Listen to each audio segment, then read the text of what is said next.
I can't read that, but I mean, And we are live. Mhm. Whew. All right. So thanks everybody for joining. If you missed it, I posted a video um, yesterday to the personal channel that would kind of give you a backstory of how we all met. It is the weekend from 5 years ago Mhm. where we connected once again. Also was able to find out that I had some additional siblings. I met up with a bunch of those siblings. So a lot of that is in a previous video on my channel. One of the main reasons that we're here today is because, of course, mental health is big for me. I understand that there are things that I need to do to ensure that I can move through life a little bit lighter. And one of those things is conquering some of the, you know, issues I may have had growing up. One of the things that sparked this is, if you know me, I discuss a lot of topics about mental health from anxiety to PTSD. And I wanted to have a series called Mommy Issues. But I brought that up to my mom, and my mom said, why don't you do one with daddy issues? And so I said, for you, Ma, I'll do that. So I made some arrangements, and today I have my biological father, Edward Wilson, here today, right now. We're going to sit down and have the long awaited uh, conversation that I've personally, you know, I'll admit that I have been avoiding. Uh, Not because I didn't want to have the conversation, it's more because, I didn't feel I had the emotional capacity to Mhm. address the fact that this would be a major milestone for me to be able to get past a lot of the things that were affecting me. And I want to thank you for being here. A little bit of the backstory. I believe it started when I was about 1, 2, For this. as far as when the separation Mhm. began. So I was about 2. I can tell you some of the things that I can recall, and then, you can tell me how you remember it. Mhm. Of course, I was young, I was a baby, but I do recall a certain situation that my mom told me about me, you, my mom, and Alfred, the guy that raised me, all being in the same place at the same time. And I recall being a child, and I recall them saying, you know, this is your dad. And as a child, I was like, no, like Alfred is my father. Like, what do you mean? So, do you remember that? Well, on a communicating basis, Hmm. I never met him, Alfred, Okay. When was the first time you met him? at the restaurant. So you saying the restaurant was the first Yeah, time you met Waffle him? House. That's the first time I ever met him, Okay. seen him. Okay. Never met him, never seen him. Okay. Um, so I was told that there was a exchange of information about where I would be. Do you remember that? Only thing your mother told me that you were going to Miami Okay. to live with your grandmother. Okay. Yeah. Okay. All right. So, you know, most of the things that you're saying, I would just have to accept, right? Hmm. I do want to say that I want the focus to be about, us, you and I's relationship, Hmm. whatever that is, and a lot of the things that you can recall Hmm. from your perspective. Okay. Um, Where you want me to start? you could start wherever you would like to start. Okay. From the beginning, you was a beautiful little kid. You was bright, always smiling. Hmm. And when you were like, oh God, I let you be with your mother a lot of time as an infant, Mhm. but when you became one, I kind of grasped you to spend more time with you, took you different places around the neighborhood, carried you to restaurants to show you actually how to eat food, Mhm. regular food. I mean, I mean, like 1 and 2 years old. I mean, I would put a like a piece of meat or some cake or something like Mhm. that, and whenever I would eat, you would look at it and you would eat it, and you would breathe hard, and you would just. They say that kid can't eat all that food.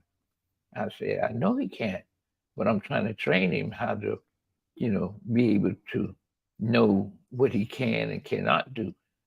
So that's what I learned you to do, what you can and cannot do. And as you growed up, I taught you the things that you can and cannot do. And as I did that, you learned the difference between can't and cannot.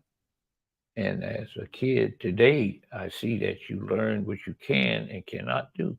Mhm. But you've been uh, a house church type individual, and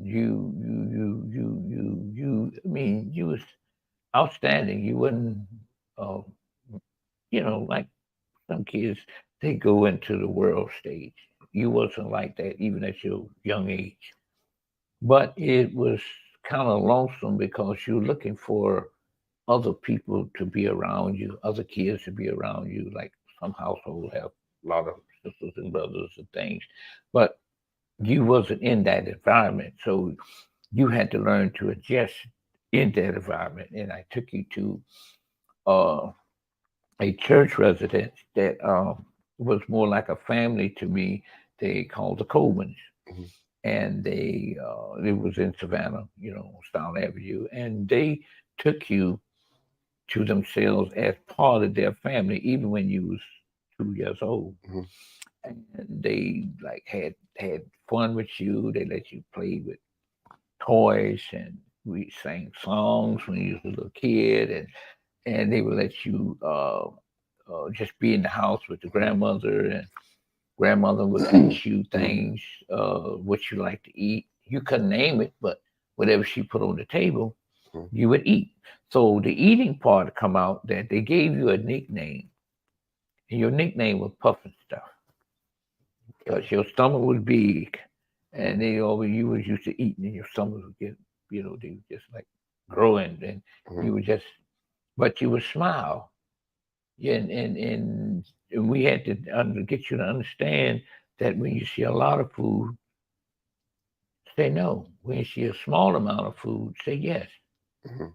And you train yourself to learn now how to eat small amounts of food instead of large amount of food. Okay. Okay, so they through the church, everybody loved you.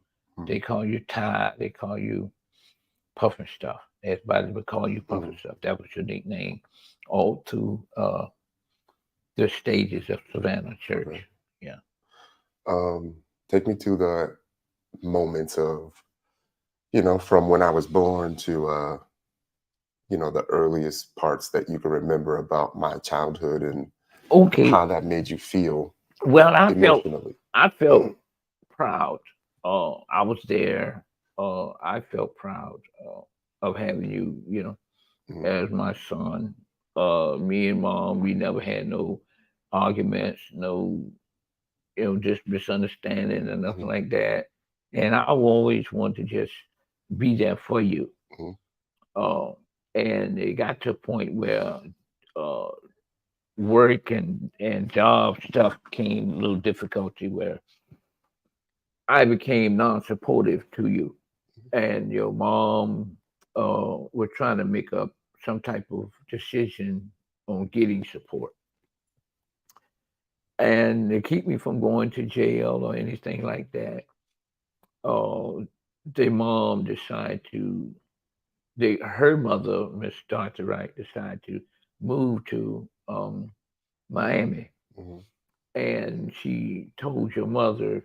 to bring you down, where she figured that you would get more support in Miami than Savannah. So that was a separation between me and you and her. Hmm. So ever since the time when you left, I don't know, I think it's somewhere between 75 and 78, Hmm. you left. And I haven't seen you since then, since you came back in, what it was, 2000 something. Okay. Yeah, that's all. Okay. Um, I want to know what your thoughts are about uh, how you feel kids will either turn out, or how you feel kids deal with life when their biological father's absent. Well, I feel that there should be a unity of communication Mhm. always, whether anger take a part in it, or a non-supportive way take a Mhm. part in it, or some type of family matters where in-laws, or whatever means of communication with other parts of the family. If the family can get together and make out some means of support, then I feel they should kind of communicate. And even though they are separated, I Mhm. still feel that still should be some type of communication. Okay. Understandable. I want to get to that. But I'm talking about from the child's perspective. How do you think that affects the child growing up? Well, that would really affect the child, because the child be wondering, where's dad? And then on the other end, there's no dad, but there's a replacement for dad, as well as a marital standpoint, that a mother and a father uh, are together, but then they separate, and now the mother has another man that replaces the father, and now the father looks to see be with the child, but they are not together. And it has an emotional part in where he knows the father face, but there's another guy there that replacing, and he said, "Well, wow, that's not my dad I knew when I was born, Hmm. when I was a child, you know." Uh, So he's looking for the same either or support mhm.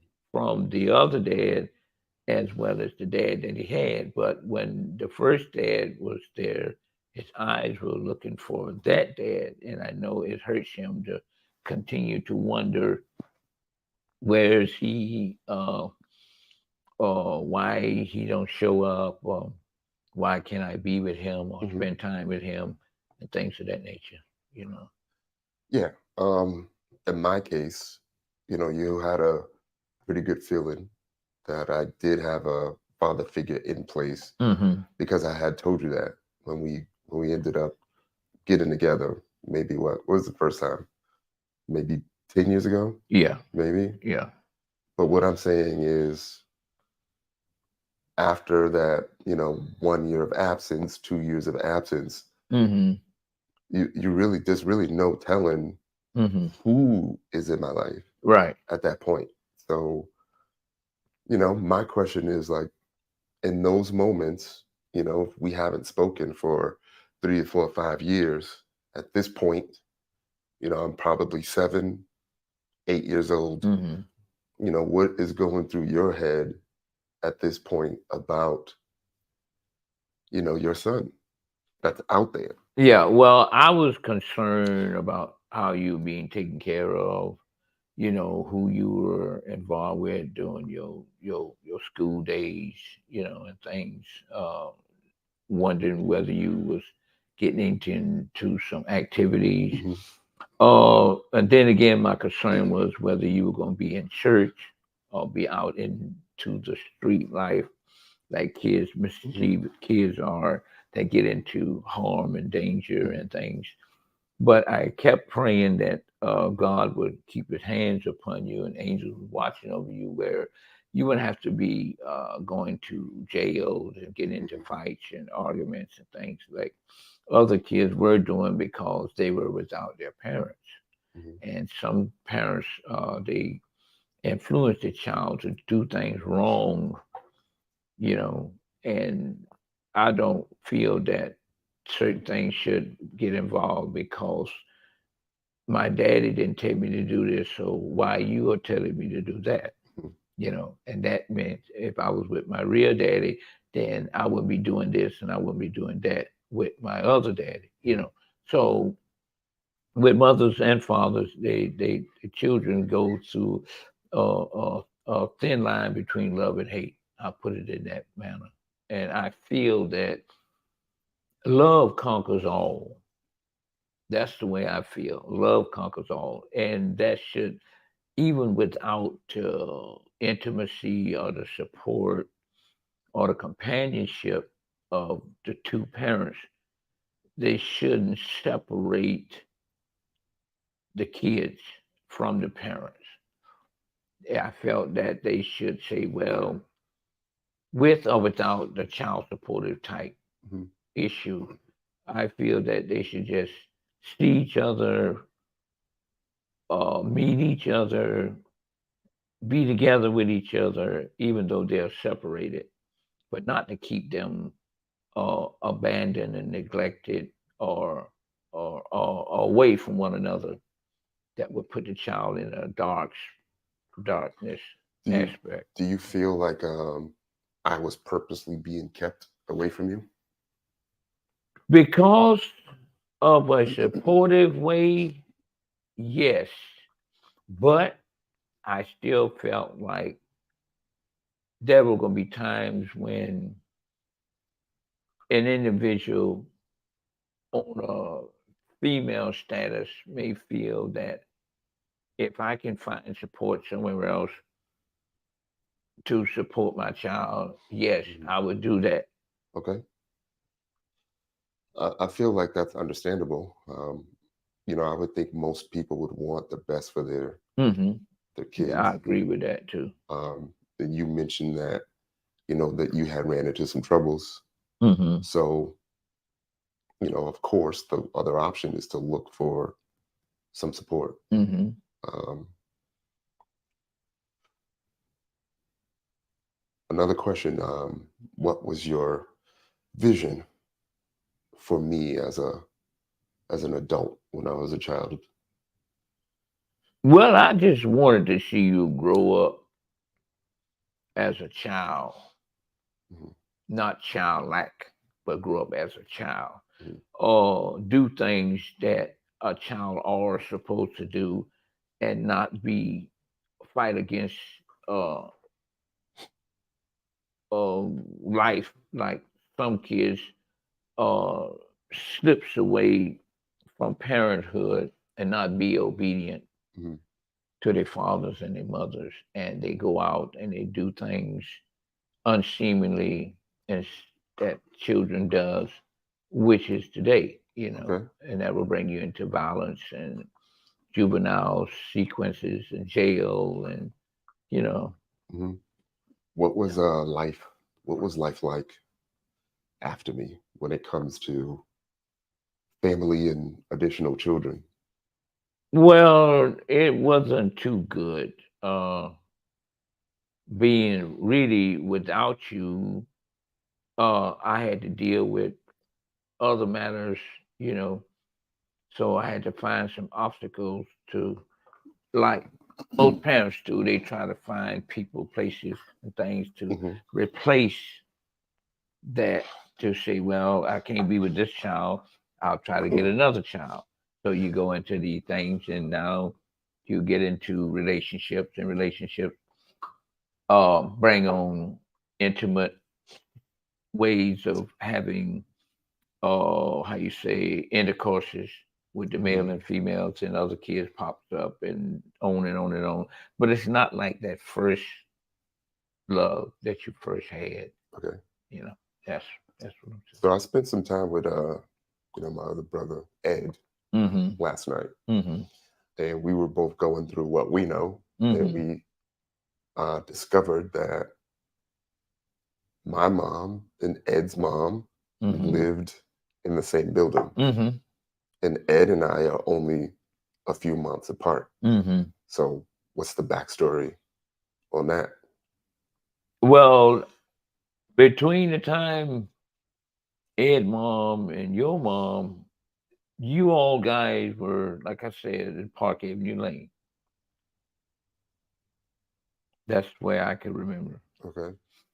And the way it was not the same house, but they say they had the same building. Hmm. And those buildings were like apartment buildings, Hmm. you know, in there. But it was like everybody understood the relationship between each other. It wasn't no this anger or we just had to get like people want to have feelings Hmm. for one another, but they were proud of seeing you.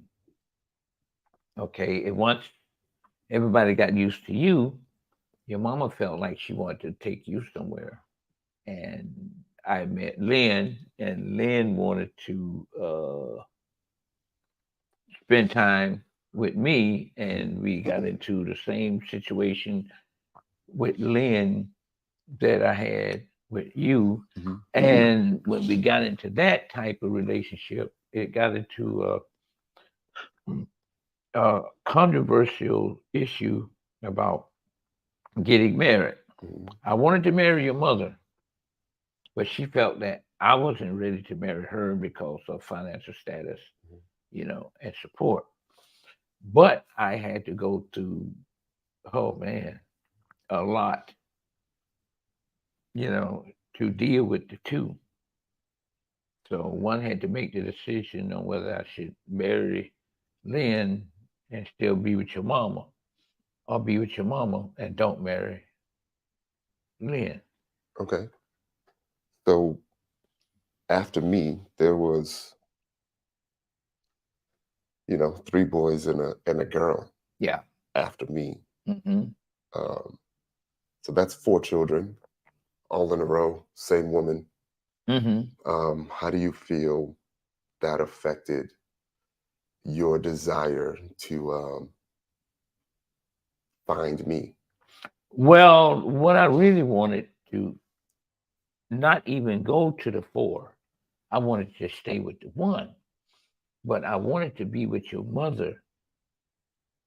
And actually, from my heart, I Hmm. really, really, really loved with your mother. Hmm. I mean, I went through everything I could do, every dime I had Hmm. to give and support, to do what I could do to just to have you, Hmm. and it's like she wanted more and more and more and more. And it wasn't it she liked it me, she cared a lot about me, but it was more like an out there thing, Okay. when you outgoing, you just outgoing, and you stay and do what you want to do Hmm. when you felt like you want to do it, because nobody owns you. You're not married to them, and if you have a child, you have a child. And if the man don't take care of it, I'll find some other outfit to get that full support for them to do what I got to do. That's Okay. that's lifestyle. That's back in the day. Okay. Um, at what point did you feel like you got comfortable with me being away? Well, actually, I was not comfortable with you Okay. being away. I always tried to find information on making contact with Hmm. you, because your grandmother used to like to come to church, Okay. here in Savannah. Was there any contact Yeah, there? with her. Yeah, Okay. she would let me know certain you all right and things like that. I couldn't write no letters or nothing. Um, but I didn't felt like your mother wanted to see me or hear me or talk to me. Hmm. I don't know her issue about that, but we wasn't no fighters. We were just concerned about giving you support as a child. Okay. How do you feel about, having a separate relationship? At some point, you know, I would be old enough to where you wouldn't have to talk to my mom at all. Well, I wasn't incapable of seeing you at that time while you were being old enough. Mhm, See, I haven't.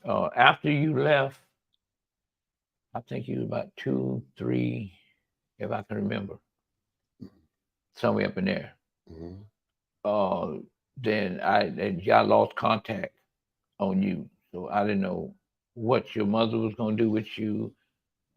Your grandmama kept trying to contact with me, mhm, like I said before, but mhm, I don't know what more that I'm just mhm, trying to picture you not trying to get too emotional about the separation, but emotional about being here or I'm being there for you when I mhm. wasn't.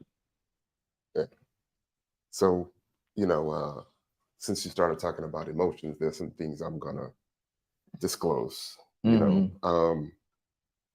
Obviously, as a child, I ran through the entire range Mm-hmm. of emotions: Mm-hmm. the denial, the anger, bargaining, depression. Mm-hmm. And finally, I want to say I reached the acceptance part maybe 4 years ago, 3 or 4 years ago. Mm-hmm. Probably the last time we saw each other and took the picture. Mm-hmm. It's probably what, 2019, maybe. Mm-hmm. But I feel like I do need to let you know that it wasn't easy. Mm-hmm.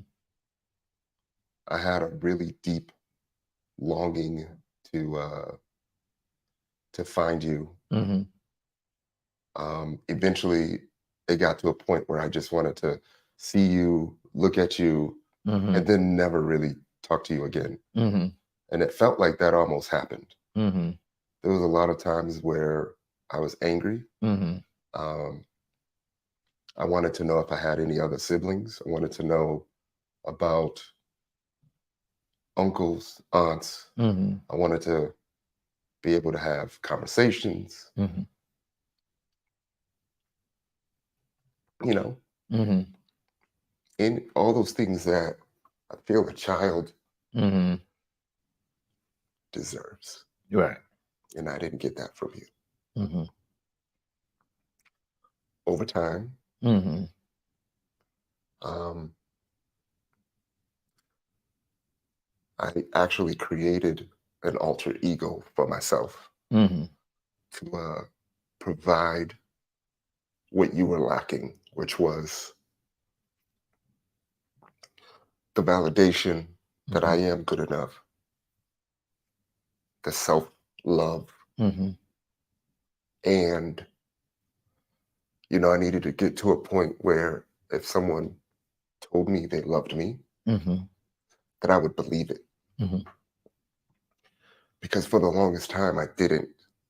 I didn't know how Mm-hmm. much your absence was affecting me Mm-hmm. subconsciously. Mm-hmm. A few years back, Mm-hmm.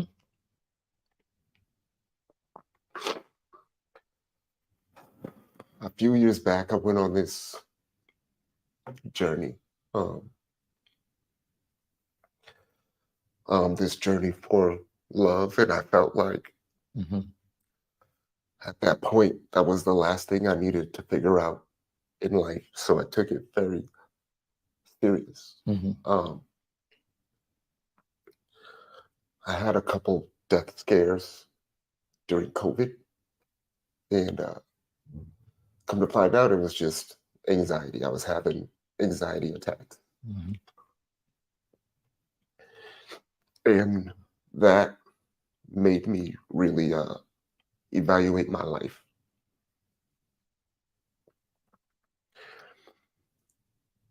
And with that being said, it made me um,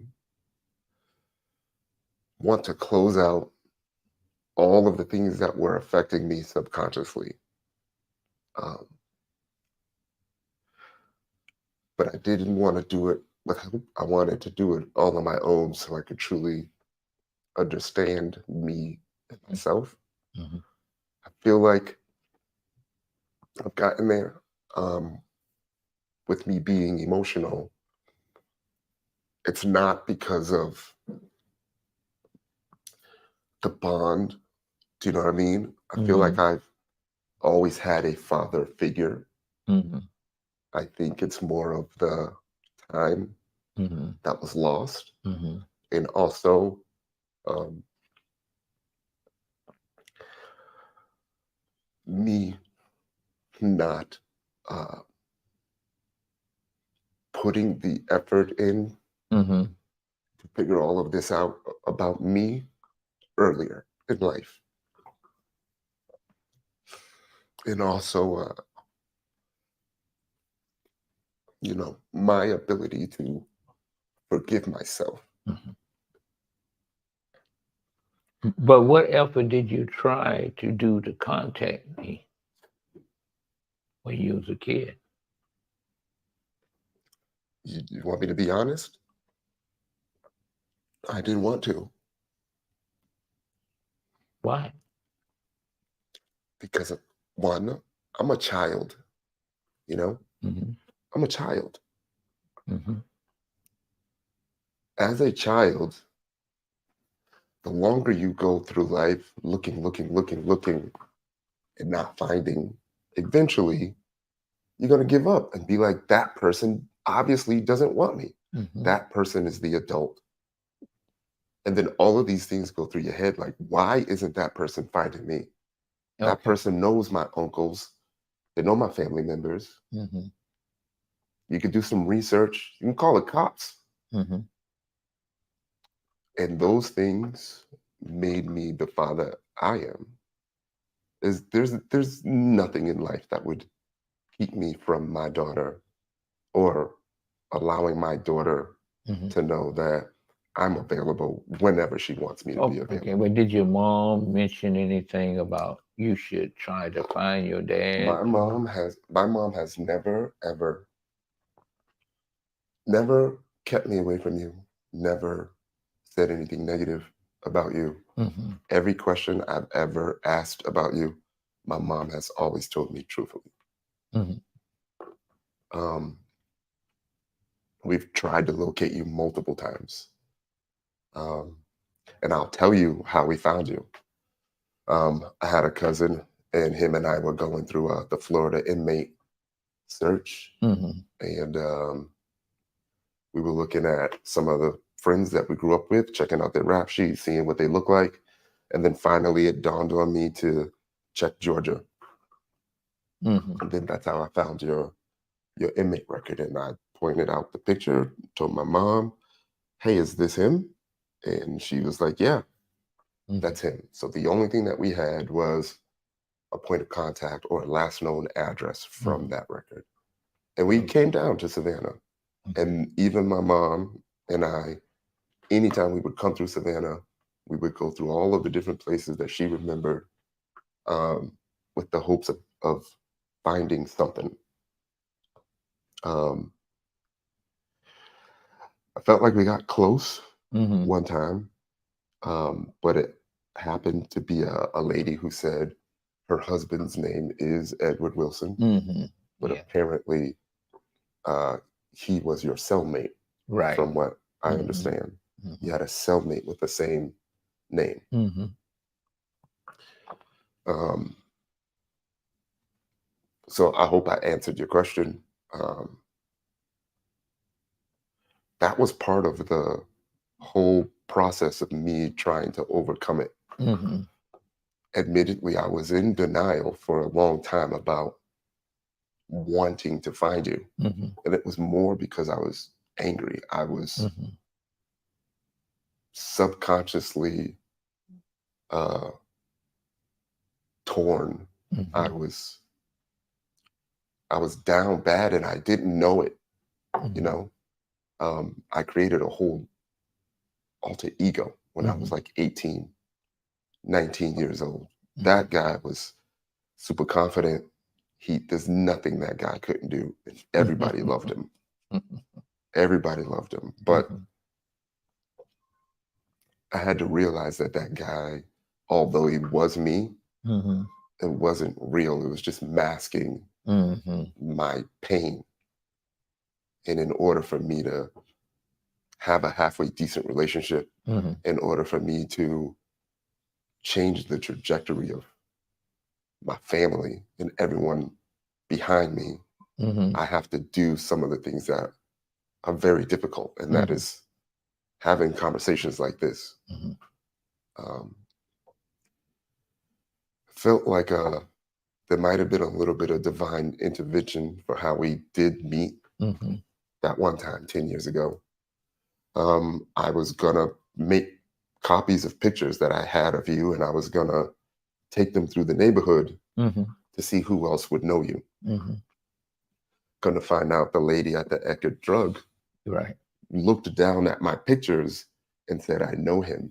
And then that's when we had that conversation. Okay. And you spent 95% of the conversation trying to convince me that God exists. And I fought you. I remember fighting you the whole time. And I remember being angry about some things that were out of your control. I remember being angry that you didn't know who my brother and sister were. And I don't even recall like asking questions about family members or things like that at that moment, because, you know, it was just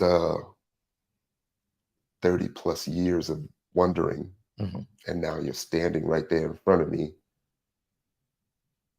You don't really know what to say or what to do. And for the most part, I just wanted to hear you talk and absorb what you were saying and absorb your presence. You know, there's things that go through my mind every single time I put on a tie. I'd be like, he never taught me that, you know? And I feel like you just need to know. I'm not sure how much you will understand how much that affected me negatively, and also how much it made me, you know, who I am. So there are things that I can be upset about, but I know that that's not going to help me. I have run through the gamut of emotions on how I can begin to let that go and just forgive. For the longest time, I couldn't. I couldn't because of who I am as a dad, you know?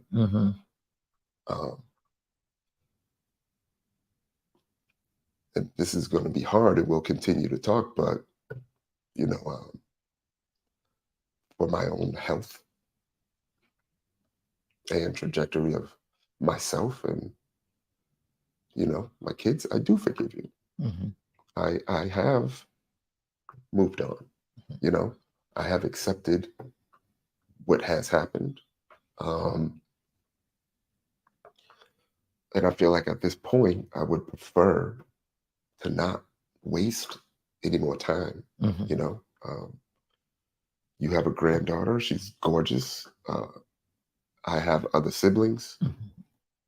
You know, it would be good to just have your presence. And admittedly, after that first meeting, I did avoid you. You know, I would see that you called and I would be like, I'm good. I'm good. But I had to realize that avoiding that wasn't making me any better. And I chuckle when I think about it, because I realize the understanding and the growth and the transformation in myself. So putting myself through these situations not only helps me, but I know there's other people watching. It's going to hopefully help a lot of people that's watching. But this is exactly what I wanted. I wanted to feel everything that I'm feeling. I feel like I deserve to feel everything that I'm feeling. Right. Um, all right, we got that part out the way. There's one more question. I just want to make sure that I get in. You know, if there was anything that you would say to my mom right now, what would it be? Okay. Well, first of all, I'll send greetings to your mom. Uh, then, second of all, I pray for if there any sickness involved that she would be healed. Uh, and on the basis of her family and that are still living, I pray for them to get stronger. Uh, and that to strengthen both of us, we need to be more closer and connected with God. That's been me all my life. Even though we going through difficulties, and I know how it felt when Christ was a child and he was separated from God, but he got another mother and Mary and another father shows up. So he felt like they were his parents, but actually they wasn't his parents. But when he had to find out who his real father were, that got him really emotional about situations and things. And when he was on the cross and he became the person that he was supposed to be, and on his humanitarian style and not on his spiritual style, he got emotional about it, but he felt that his father neglected him because his father wasn't giving him the strength to come off the cross or whatever he was supposed to do while he was on the cross. And that made him angry and upset. Said, wow, Father has given me up. He's forsaken me. He's not there anymore. But how you think his father was feeling to see his son being sacrificed like that? I felt like you were being out there all alone with just you without me, and I wasn't there for you to give you the support that I was supposed to give you. That burns me on the inside too. Uh, I wanted to go to Miami and just go into one of these little rage syndromes and just go crazy and just wipe out everything I could wipe out in order just to find you on a manhunt. But God was letting me know He would fight your battles if I would only keep still. But all I had to do was try to make some effort while I'm here to try to give you support. But when I found out that you had the support, everybody told me, say it, just forgive, forget, move on. And when the time comes, he said, God will send him to you. I was really, really about like you, very emotional. And it caused me to go into bar rooms to do drink, do drugs. I never was a violent guy to steal or anything like that, but I would drink and drug. And I was trying to find a way out where I could use those chemicals to try to forget the separation that we had when we were in Savannah. And it was like there was contact, no contact, no contact, no pictures. Once I did get a small, I don't know who got the picture now, but it was a little small picture when you was about 3 years old, when you was a little sitting down, you had hair then. Oh, I don't know where that picture at. You might I have it. have it. Okay. And then another picture I saw when you were in the bedroom in your school clothes. Uh, then the next one I saw you, I think you had a football uniform on or something. I can remember that one. So that's about the only pictures I've seen. Then the next one is I saw with you, your mom, and your stepdad, and your sister, and everybody else was together. So this one. That's that. I need that one. This one. Young Ty. Yeah. And this one, Young Ty. Right.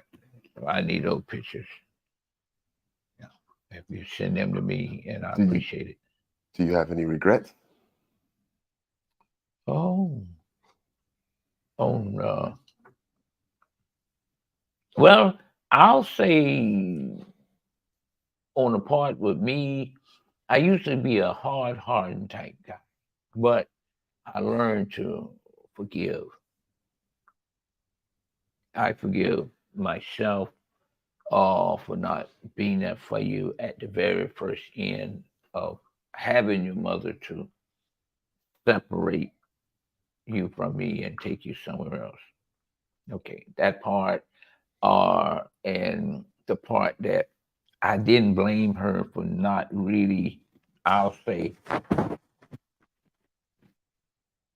saying that we are here in Miami, and if you want a bus ticket to come and see your son, I'll send you some money to get a bus ticket to come to see him.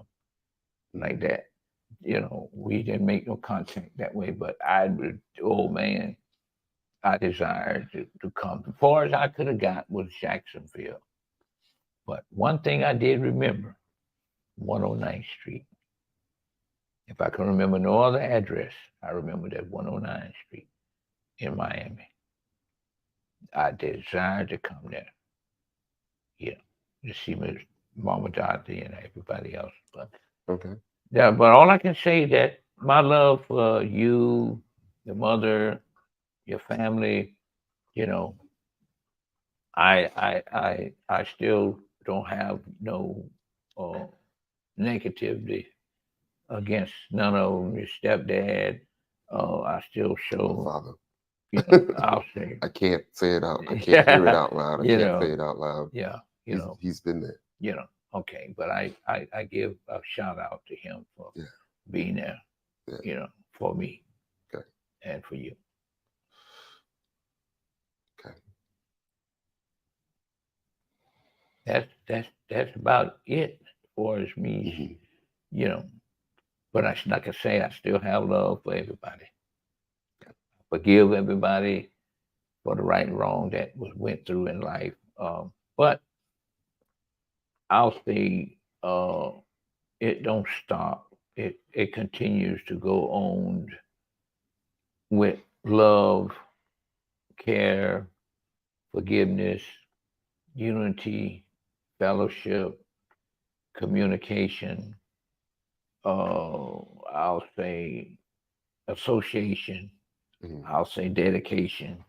In that manner with everyone, because everyone have not had that desire to experience what we went through. And it would be, man, like, wow. Some may say, I hope I don't have to go through that. Then others may say that if I have to go through that, I will be prepared for that. But don't take it out of hatred or malice. Don't get envy of it, or don't get angry about when you go through situations that are difficult in life. Deal with it. Don't run away from it. Hang in there. Fight it.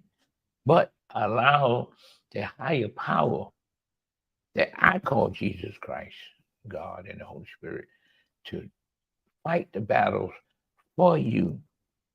Ask Him to help you to go through these stumbling blocks and these mountains that's in your life, as a child, growing up as a grown up. Because in my life, I was raised up without sisters and brothers. My real mom and dad, they separated from me also. So I dealt with that myself. and it was very emotional. And I went everywhere to try to get communicate with everybody's family life. Mhm. It didn't work, so I was abandoned, like I was a vagabond out in the Mhm. street. It wasn't good being outdoors Mhm. and being underneath houses and things, sleeping in parks and places to find a place to stay in the rain and in the cold. It wasn't good uh, as a child on my behalf, and looked like everything was trying to just about. And when you separated, then I was praying that you didn't run away from home. You still stayed around your parents, and not get into no mischief or as Mhm. crimes and things like that. I pray that God kept His hand on you, where you would be okay. Mhm. You know, and He did. He Mhm. spared you all these many years, and you're still here. Yeah. Yes. Um, life. Life was not always good, Mm-hmm. but there's a lot of things that I have accomplished that I'm normally humble about. But you need to know that I've accomplished a lot of great things in life, Mm-hmm. my career, my family, Mm-hmm. my personal life. Everything's going really well Mm-hmm. right now. Um, maybe due to the prayers, maybe due to some hard work, maybe due to my own mental makeup. But I feel like all of it as a whole made me who I am today. So it would like, in all honesty, I can't really say that I would want it to be different. I'm blessed Mm-hmm. with a beautiful sister. I'm blessed with a beautiful brother. Mm-hmm. We are close. Our bond is Right. amazing. You know, we have a dynamic relationship Mm-hmm. with our parents. They did the best they could. They never let us feel like Mm-hmm. we were poor. We always had. Yeah. May Yeah. not have been the best, but we always had, and I can't leave without thanking them. Yeah. Okay. So yeah. Mm-hmm. On that note, everybody, if you if you're all watching, this is wasn't easy, as you can see, but I do want to thank you. You know, um, we are here. We could start to get over this uh, healing hurdle. Anyone that's watching, I did not get a chance to address any of the comments or the chat. Um, but I do want to thank you all for the support. I see there's quite a few folks in here right now. Um, so just to recap, a lot of the things that I do, especially being publicly emotionally vulnerable, it's not only healing myself, because I know my wounds are probably so deep that it needed to be at this extent in order for me to get over it or get past it. But hopefully, for someone else that's watching, and I said this in the original video 5 years ago, for someone else that is struggling to find the closure, struggling to have those difficult conversations, um, I would say do what you can to get past that, because it's actually quite uh, therapeutic. You know, you can probably see my anxiety is gone. Ugh. Yeah. So not to get too emotional, y'all. Thank you all so much for the support. Um, I'll talk to you all soon to recap. If you like the video, just leave a comment or forward it to someone you think may benefit. Can I do Uh, one more thing? yeah, go ahead. Okay. To those that are watching, um, if it's okay with you guys, and if it's okay with son Tyrone, I want to say a prayer. Sure. Mhm. Okay. Father God, in the name of Jesus Christ and the Holy Spirit, I thank you for bringing us together and having unity of peace, love, joy, happiness, and companionship. Continue to reach out to other kids and family members that are going through these trials. Bless us that we can have more of you in us than we ourselves. Be there for us when we think you're not. Love us when we feel we don't have love. Comfort us when we feel we don't have comfort. Be there with us when we feel that there's no one there with us. But I thank you for just what you've done today. And I thank you for reaching out to others. In your holy name, I pray. Amen. Amen. All right, y'all. This was good. We're going to get a round of applause. Talk to y'all soon.